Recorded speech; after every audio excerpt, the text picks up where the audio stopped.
بسم الله الرحمن الرحيم. الحمد لله رب العالمين، والصلاة والسلام على سيدنا محمد وعلى آله وأصحابه أجمعين. أيها السادة والسيدات، السلام عليكم ورحمة الله وبركاته.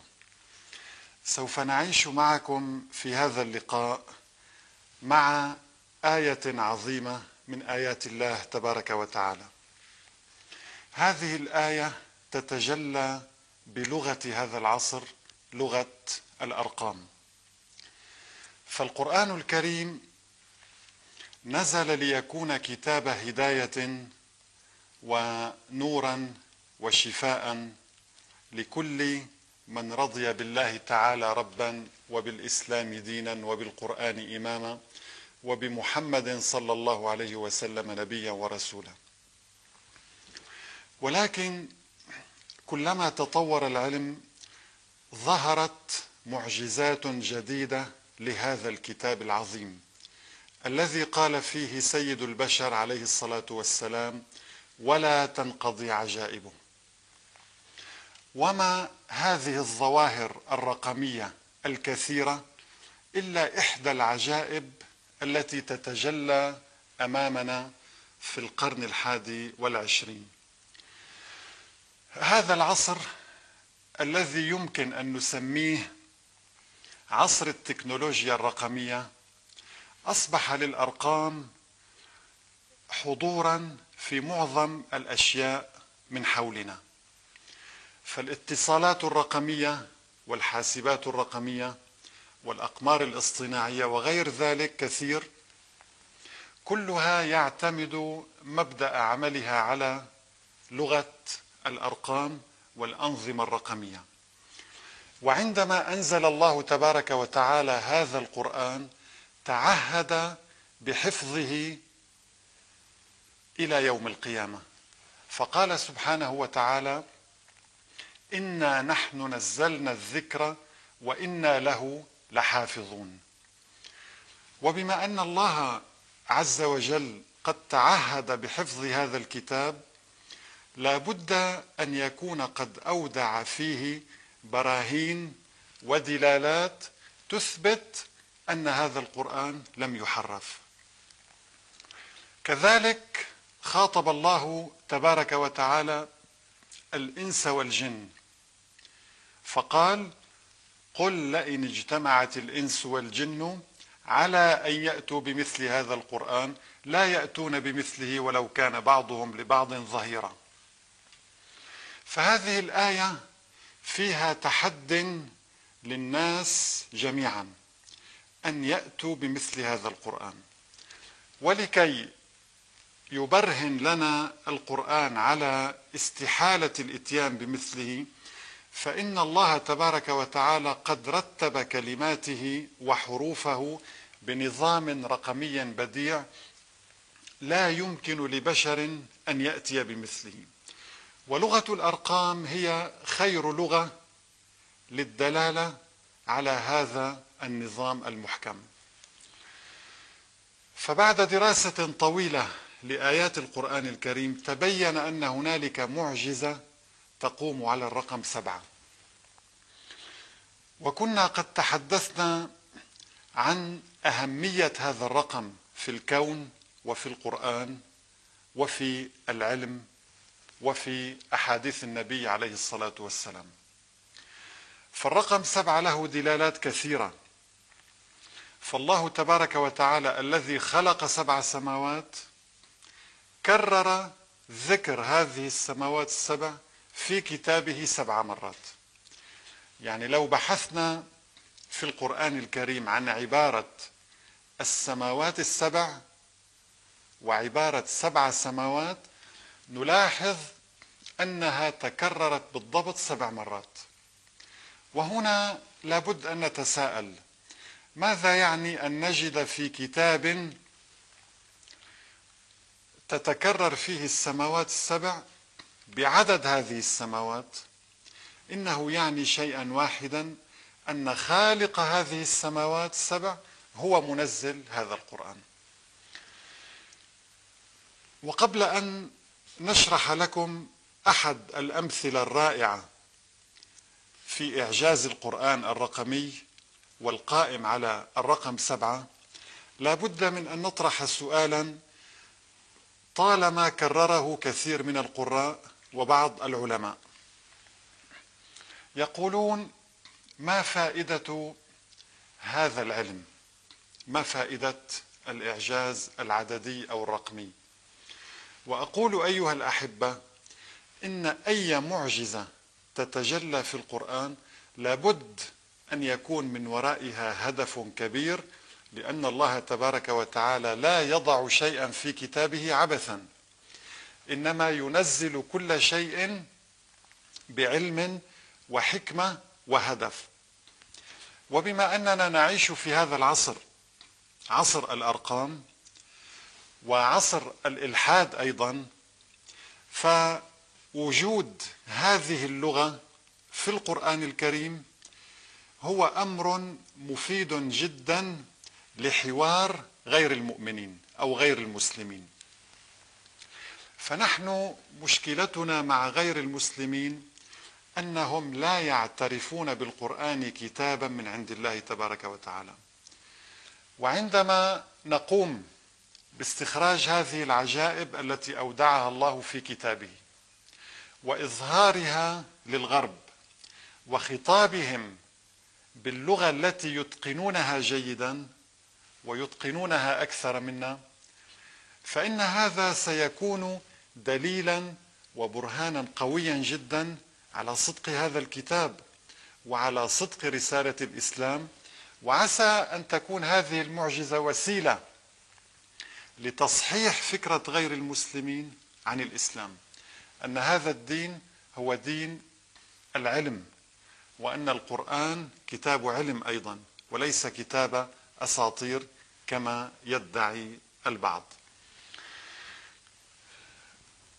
المعجزة الجديدة أيها الإخوة هي في غاية البساطة، وتعتمد على عدد الحروف والكلمات في القرآن الكريم. فالله تبارك وتعالى عندما أنزل القرآن وقال عن نفسه: ليس كمثله شيء، كذلك فإن كلام الله تبارك وتعالى لا يشبهه أي كلام من كلام البشر. فإذا ما قمنا بعد كلمات القرآن وحروف هذه الآيات وتأملناها جيدا، نلاحظ أن فيها تناسقا سباعيا رائعا يشهد على عظمة هذا الكتاب الكريم. والمنهج الذي نعتمده في هذه الأبحاث يقوم على عد الحروف كما رسمت في القرآن. الحرف المكتوب في كتاب الله تبارك وتعالى نعده حرفا، والحرف الذي لم يكتب لا نعده سواء لفظ أو لم يلفظ. وهذه الطريقة طبعا ثابتة في جميع أبحاث الإعجاز العددي.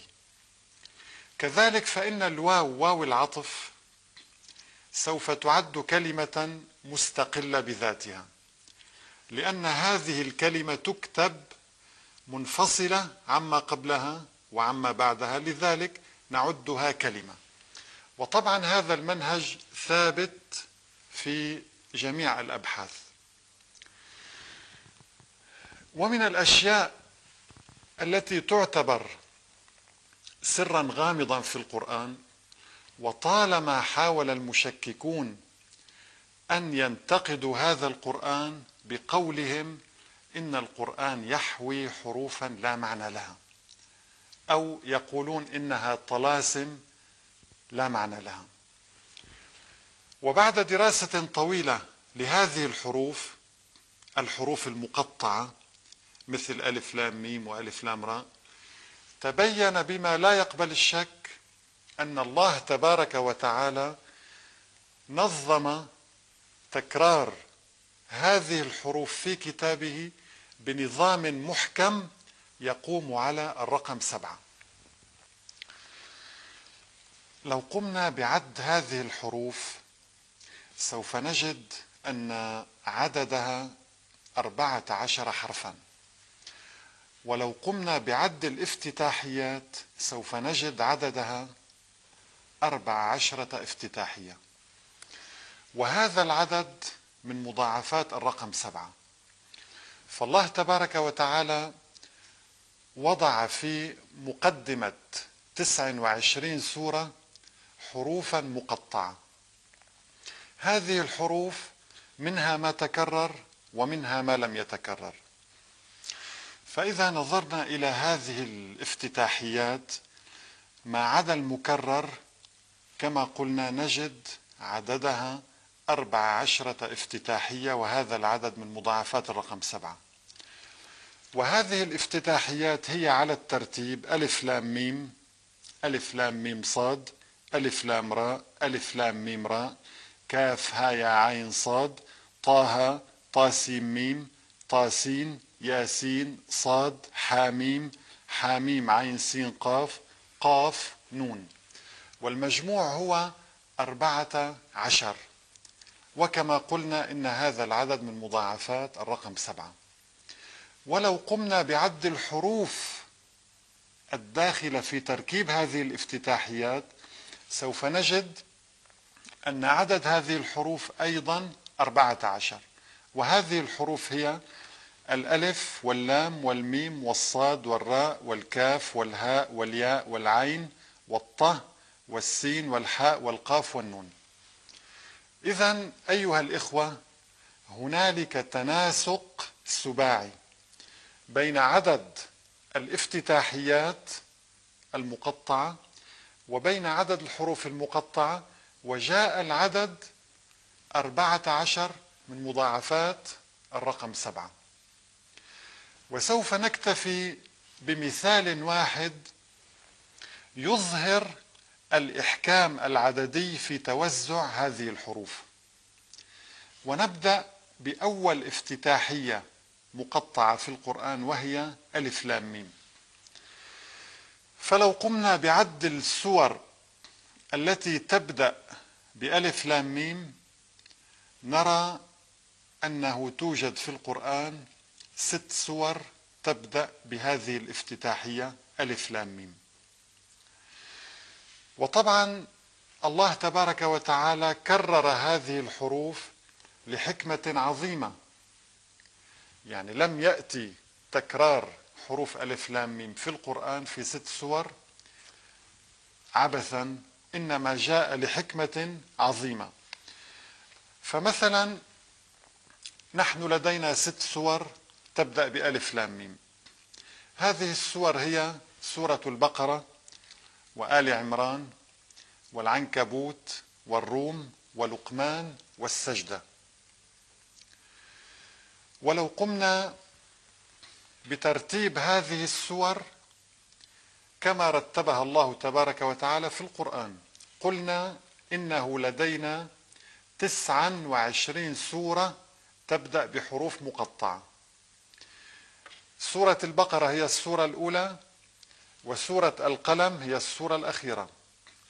فهذه السور إذا قمنا بترقيمها من الرقم 1 أرقاما تسلسلية طبعا، من الرقم 1 إلى الرقم 29، يكون لدينا عند ذلك السور التي تبدأ بألف لام ميم كما قلنا هي 6 سور.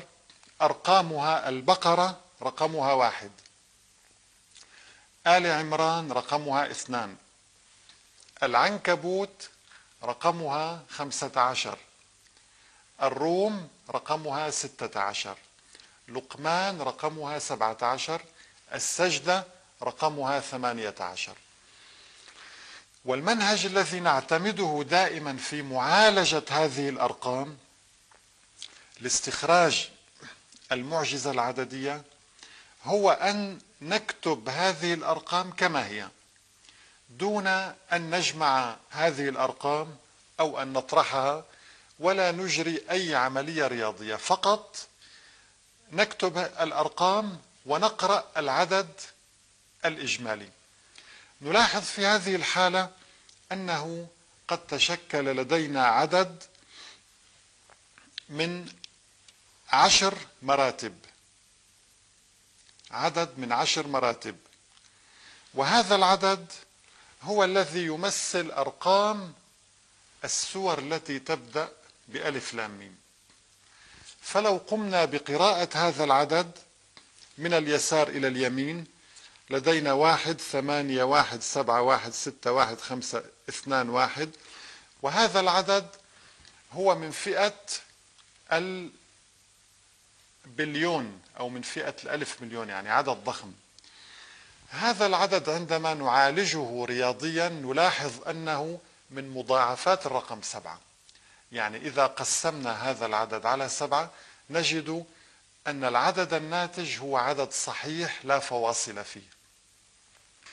إذن العدد الذي يمثل أرقام هذه السور الستة التي تبدأ بألف لام ميم هو عدد ضخم من مرتبة الألف مليون، ويقبل القسمة على 7 تماما من دون أي فواصل. ولو أخذنا الناتج من هذه العملية نلاحظ أيضا أنه ينقسم على 7 لمرة ثانية، ولو أخذنا الناتج أيضا نلاحظ أنه ينقسم على 7 لمرة ثالثة، أي أن لدينا عمليات رياضية محكمة تتعلق بأرقام وترتيب هذه السور الستة. طبعا أيها الأحبة هذه البداية، ولكن سوف نرى أن هنالك سلسلة طويلة من التناسقات السباعية، يعني مئات التناسقات تتجلى في هذه الحروف الثلاثة ألف لام ميم. هذه السور الستة منها ما نزل بمكة ومنها ما نزل بالمدينة المنورة. إذن هنالك سور نزلت بمكة المكرمة وسور نزلت بالمدينة، ونحن نعلم أن القرآن منه ما نزل في مكة ومنه ما نزل بالمدينة. وهنا أيضا نلاحظ أن التناسق يبقى مستمرا. فسورة البقرة التي رقمها 1 في تسلسل هذه السور، طبعا يعني نحن نتحدث عن تسلسل السور المقطعة في القرآن، وهي 29 سورة تبدأ بسورة البقرة وتنتهي بسورة القلم. فالسور الستة التي تبدأ بألف لام ميم، رقم سورة البقرة وآل عمران رقمهما 1 و2، وهذان العددان عندما نضمهما إلى بعضهما يتشكل لدينا عدد هو 21، وهذا من مضاعفات الرقم 7. السور الأربعة أيضا التي نزلت في مكة المكرمة، وهي العنكبوت والروم ولقمان والسجدة، هذه السور إذا أخذنا أرقامها حسب تسلسلها في السور التي تبدأ بالحروف المقطعة نلاحظ أن العنكبوت رقمها 15، الروم 16، لقمان 17، السجدة 18. عندما نقوم بصف هذا العدد نلاحظ أن لدينا عددا جديدا يتألف من 8 مراتب، وهو من مضاعفات الرقم 7 أيضا. ولو تأملنا أعداد آيات كل سورة، يعني عندما نقوم بكتابة أسماء السور الستة التي تبدأ بألف لام ميم ونكتب عدد آيات كل سورة، نرى ما يلي. سورة البقرة عدد آياتها 286، وسورة آل عمران عدد آياتها 200، العنكبوت 69 آية، الروم 60 آية، لقمان 34 آية، السجدة 30 آية. وعندما نقوم بصف هذه الأرقام كما هي نجد عددا من مضاعفات الرقم 7 أيضا. والحقيقة أننا حتى عندما نجمع هذه الأرقام المنفردة، يعني 6 زائد 8 زائد 2 زائد 0 زائد 0 زائد 2 زائد 9 وهكذا، نجد أن مجموع هذا العدد الذي يمثل كما قلنا سور ألف لام ميم هو 49، وهذا العدد يساوي 7 في 7. والآن لو أخذنا أول سورة تبدأ بألف لام ميم وهي سورة البقرة، يقول فيها تبارك وتعالى: ذلك الكتاب لا ريب فيه هدى للمتقين. ولو أخذنا آخر سورة تبدأ بألف لام ميم وهي سورة السجدة، نرى في مقدمتها ألف لام ميم تنزيل الكتاب لا ريب فيه من رب العالمين. الآن أيها الأحبة، عندما نأخذ من كل كلمة من هذه الكلمات ما تحويه من حروف ألف لام ميم، يعني مثلا في قوله تعالى: ذلك الكتاب لا ريب فيه هدى للمتقين، ذلك نرى فيها من حروف ألف لام ميم حرف اللام، والكتاب نرى كلمة الكتاب فيها من حروف ألف لام ميم الألف واللام أي 2. لا نجد فيها الألف واللام أي 2 أيضا. ريب لا يوجد فيها أي حرف من حروف ألف لام ميم وتأخذ الرقم 0. وهكذا عندما نقوم بصف هذه الأرقام نرى أن العدد الذي يمثل توزع حروف ألف لام ميم في قوله تعالى: ذلك الكتاب لا ريب فيه هدى للمتقين هو عدد يتألف من 8 مراتب، ويقبل القسمة على 7 من دون باقي، أي من مضاعفات الرقم 7. وعندما ننتقل إلى الآية الأخيرة، أي آخر سورة بدأت بألف لام ميم تنزيل الكتاب لا ريب فيه من رب العالمين، ونقوم بنفس العمل، أي نأخذ من كل كلمة ما تحويه من حروف ألف لام ميم، نرى أيضا عددا من مضاعفات الرقم 7. وطبعا هذه الأرقام ما هي إلا مجرد مقدمات، يعني في هذه السور الستة التي تبدأ بألف لام ميم هنالك مئات التناسقات العددية القائمة على هذا الرقم، والتي سنتناولها إن شاء الله في برنامج مستقل عن إشراقات هذا الرقم، إشراقات الرقم 7. نسأل الله تبارك وتعالى أن ينفعنا بهذا العلم، والسلام عليكم ورحمة الله وبركاته. سنريهم آياتنا في الآفاق وفي أنفسهم حتى يتبين لهم أنه الحق. لاحت لنا الآيات في الأكوان في صفحة الآفاق والإنسان، شهدت بأن الله رب قادر فرد عظيم ما له من ثاني. كم في الوجود وخلقه من آية تزهو بثوب الحسن والإتقان، كشفت لنا الأيام